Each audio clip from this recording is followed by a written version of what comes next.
யாழ் சமையல் அன்பு உள்ளங்களுக்கு இனிய நேரம் வணக்கம். இன்றைக்கு நாங்கள் குண்டு தோசையும் ஒரு பொரிச்ச மிளகாய் சட்னியும் செய்ய போகிறோம். வாங்கோ பார்ப்போம்.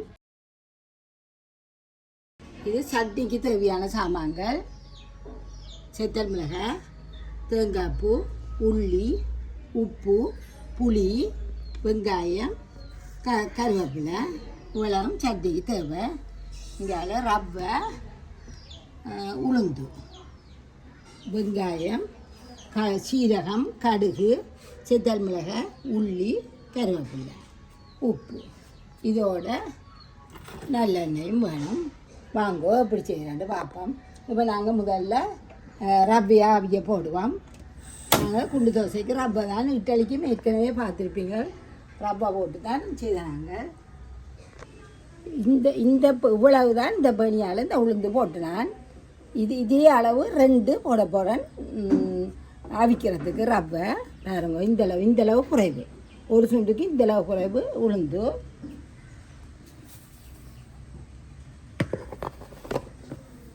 ரெண்டாவது அப்போ இதை நல்லா அவிய விடுவோம். அவிய விட்டுட்டு உளுந்து அவிக்க அரைப்போம்.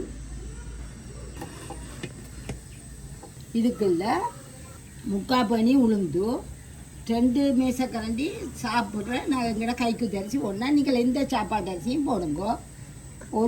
ஒரு மேசக்கரண்டி வெந்தயம் இவ்வளவு போட்டு நான் ஊற வச்சேன். நான் இப்போ நான் இதை போட்டு அரைக்க போகிறேன்.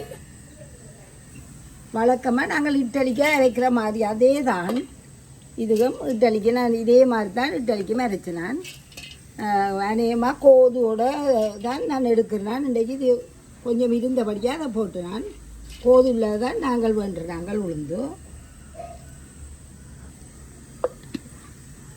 இப்போ அரைச்சிட்டு வந்தாச்சு பாருங்க, நல்ல பசுந்த அரைச்சாச்சு.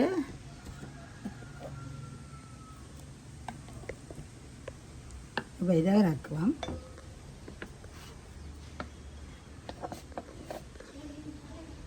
இதுக்கெல்லாம் தண்ணியை எடுத்து இந்த கப்பை கழுவி ஊற்றுவோம்.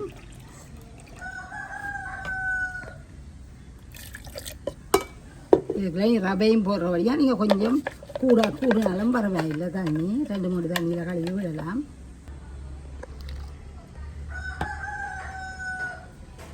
இப்போ வாங்கோ ரவையை பாருங்க. நான் ஒவ்வொரு முறையும் சொல்கிறேன், இதுக்குள்ள தண்ணி விழும்.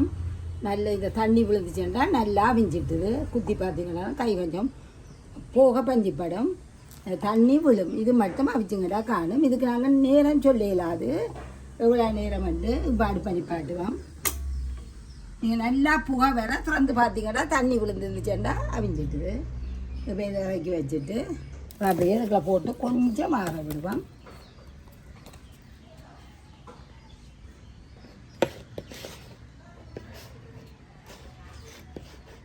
இது இட்லிக்கு செய்கிறதே மாதிரித்தான். இதுக்குள்ள கொஞ்சம் தாளித்து போட்டு செய்ய போகிறோம். இதில் கொஞ்சம் தண்ணியை கையில் எடுத்து தெளித்து கொஞ்சம் மென்மையாக்க போகிறத ரவையை.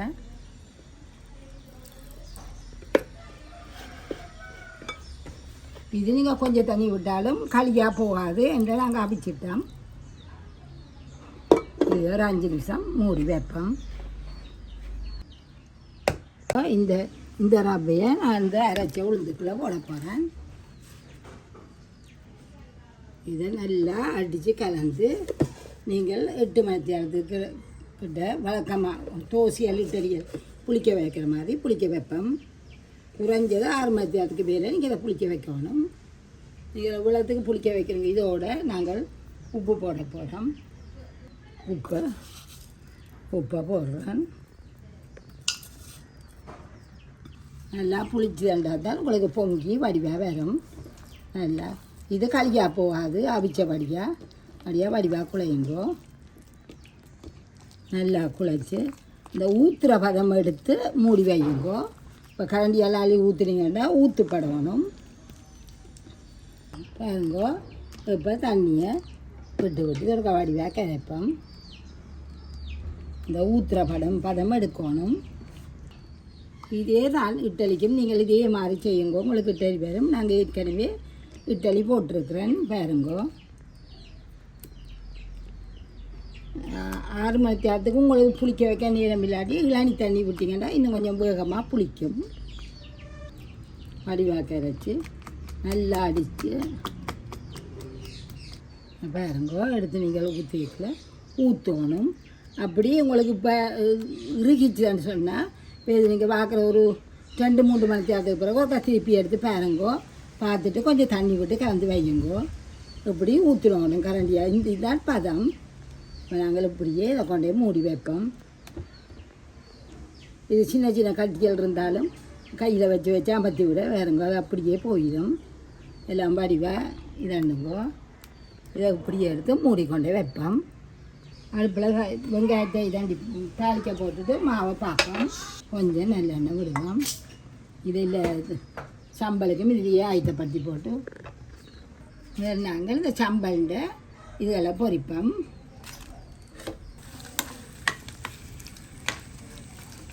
பாருங்கோ, சம்பளுக்கு மிளகாய் பொரிப்பட்டுட்டுது. கொஞ்சம் சாடியான ஒரு ஒரு கருப்பு கலர் சாடியான ஒரு கருப்பு வேறு ஒன்று தான் வாசம் கூடவே இருக்கும். போட்டு ஒன்றா இறக்குனீங்கன்னா ருசி கூடவே இருக்கும். இப்போ இருக்குல்ல வெங்காயத்தை போட போகிறேன். இது சம்பளுக்கு ஏற்ற வெங்காயம். இந்த உள்ளியையும் போடுவோம். கருவேப்பிலையும் போடுவோம். இதையும் இறக்குவோம். காணும் சம்பளுக்கு தானே காணும்.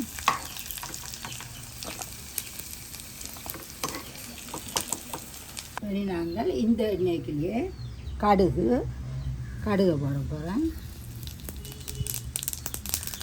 சின்ன ஜீரகம் போடுறேன். வெங்காயத்தை போட போகிறேன். நாங்கள் குண்டு தோசைக்கு இதுகள் இப்போ செத்தல் கருவேப்பிலையே போட போகிறேன். இதுக்குள்ளே இஞ்சியும் போடுறேன். சேர்த்தமில்ல இல்லை, நான் எடுத்து வச்ச எல்லாத்தையுமே போட்டுட்டேன். இதை தாளிப்பேன். கொஞ்சம் உப்பு போடுவேன். இந்த வெங்காயங்களுக்கு தடவை உப்பு போட போகிறேன். சொட்டு உப்பு போட போகிறேன். இது தாளிப்பதுக்கும்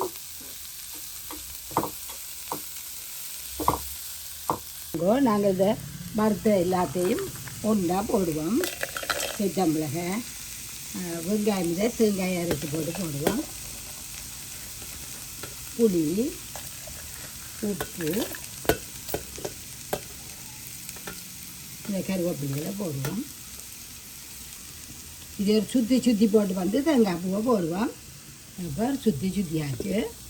சரி, இதுக்குள்ள தேங்காய் பூ இப்போ இதையும் போட்டுட்டேன். இதுக்குள்ளேயே நான் இப்போ இந்த வெங்காயம் உள்ளியெல்லாம் போட போகிறேன். போட்டுட்டு இதுக்குள்ளேயே இந்த தண்ணியையும் விட போகிறேன். வெட்டியாக மட்டத்துக்கு மேலே விடாதேங்கோ, இந்த அரைப்படாது. மட்டத்துக்கு ஒரு அங்குலம் கீழே விடுங்கோடிய மேலே விட்டுறாதேங்கோ. நம்ம இதை கொண்டு போய் அரைச்சி கொண்டு வர போகிறோம். மாங்கோ அரைச்சி கொண்டு வந்தாச்சு. அப்போ நாங்கள் இதுக்குள்ளே எடுப்போம். நல்ல உரைப்பும் இதுவுமே இருக்கும். குண்டு இதுக்கு கட்டி சம்பல் தான் நல்லா இருக்கும். இதுக்குள்ளே இன்னும் கொஞ்சம் தண்ணியை விட்டு திலாவி ஊற்ற போகிறேன். தண்ணியை ஊற்றுறேன்.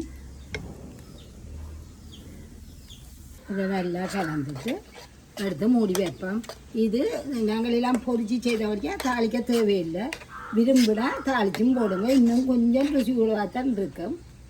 எல்லாம் பொரிச்சு தனியாக எடுத்த நாங்கள் தாளிக்க விரும்பினா கொஞ்சம் தாளிங்க. நல்லா வளர்ந்து பட்டுட்டு இப்போ நாங்கள் இதை நிப்பாட்டுவோம். அடுப்பை நிப்பாட்டிட்டு இப்போ தோசை மாவை இந்த குண்டு தோசை மாவை திறப்போம். பாருங்கோ என்ன மாதிரி பிடிச்சிருக்கண்டு. இதே தான் நீங்கள் இட்டலியாக விற்கிறதாலும் இது எடுத்து இட்டலியாக வைங்கோ. இதுக்குள்ள இட்டலிக்குன்னு கூட அந்த இஞ்சி பச்சை மிளகாய் அரைச்சிங்கன்னா இன்னும் வாசமாக இருக்கும். நான் அதை இதுக்குள்ள போட்டபடியாக தாளிக்கிறதுக்குள்ள போட்டபடியாக இதுக்குள்ள போட்ட இறக்கில்லை.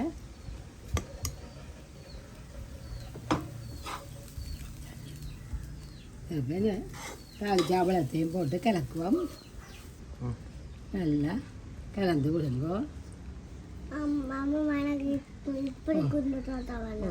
நல்லா கலவுங்கோ.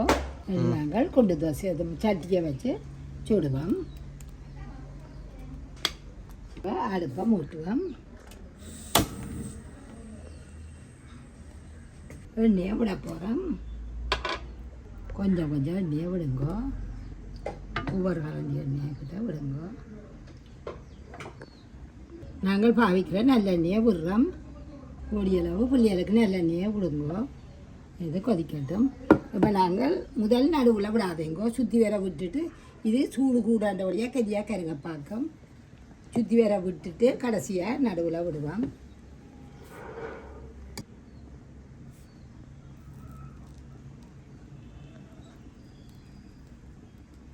அப்படியே ஒரு கரண்டியாக அடுத்தடுத்து விடுவோம்.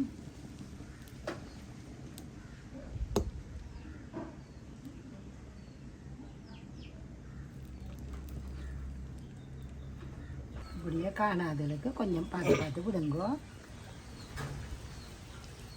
மெல்லிய நெருப்பு நல்ல மெல்லிய நெருப்பு கொண்டு விடுங்கோ. விட்டுட்டு அடுப்பை மூடி விடுங்கோ. நல்ல மெல்லிய நெருப்பு கொண்டு போங்கோ. எரியவே தெரியாத அளவுக்கு இருக்கணும். கொஞ்சம் ஆகலா செய்திங்கன்னா தான் வடிவாக வரும். வாங்கோ திறப்பம் வழி ஒவ்வொன்றா திருப்புவோம். திருப்புங்கோ. இதே மாதிரி எல்லாத்தையும் திருப்புங்கோ. திருப்பி போட்டு அமர்த்தாதீங்கோ. சண்டை பாட்டில் விடுங்கோ. தன் பின்பக்கம் பொங்கி கொண்டு வரும். திரும்பவும் மூடுங்கோ. மெல்லிய நெருப்பில் செய்திங்கன்னா நல்லா வரும் உங்களுக்கு. வாங்கோ திறப்பம். நீங்கள் மெல்லிய நெருப்பில் செய்திங்கன்னா தான் உங்களுக்கு வடிவான நீங்கள் நினைச்ச நிறமும் இதுவும் வரும்.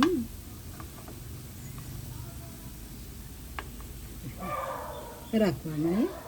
இப்படியே எல்லாத்தையும் செய்தாங்க. இன்னும் உங்களுக்கு இது உங்களோட மெல்லிய நெருப்பில் வச்சிங்கன்னா இன்னும் முருகும். உங்களுக்கு விருப்பம் மாட்டால் இன்னும் கூடவா முருக விடுங்கோ. கருக விட்டுறாதீங்க. நெருப்பை பெருசாக அரிச்சிங்கன்னா கருகும். மெல்லிய நெருப்புன்னா முருகும்.